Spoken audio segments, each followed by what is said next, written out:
Okay, guys, this is a file I've got with all kinds of drawing and painting methods, and this is a very rather challenging exercise where it says I'm being lazy here. I'm just borrowing from somebody else's work, and I do appreciate somebody else's work sometimes.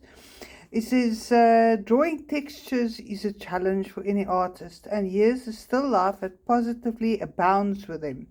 There's a basket itself with its mass of weaves and plaits, and then there are the intricately grained logs and bark. To capture all of these, you just need just one pencil and 6 kinds of mark. And then it says you need a B pencil, you need a putty rubber, or normal rubber will do if you don't have a putty rubber. Putty rubber is just so much more efficient. And then the half dozen marks you need. Practice these 6 marks and you'll have all you need for the fireside basket. Don't devote too much time to each one. A. Hold the pencil as you would to write. Now draw short lines close together. Adjust the pressure to give 3 weights and vary the direction. And also, once again, don't press too hard.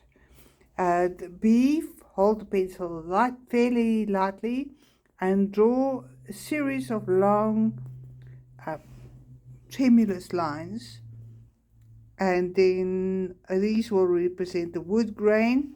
Work the side of the pencil tip to a flat edge, then slightly shade with it. Let the texture of the paper show through.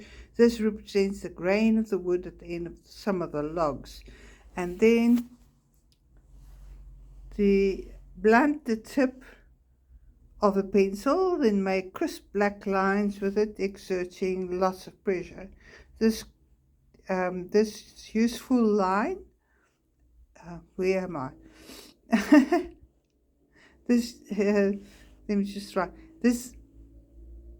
Do this in several directions and in several layers to build up a good dark tones for the shadows. As you hold the pencil on the paper, roll it in your hand.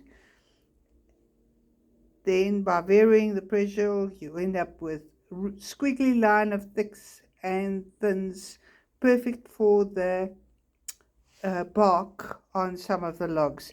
Okay, in the next video I will demonstrate some of these techniques, and we'll start off from scratch, and I hope you'll follow along with me.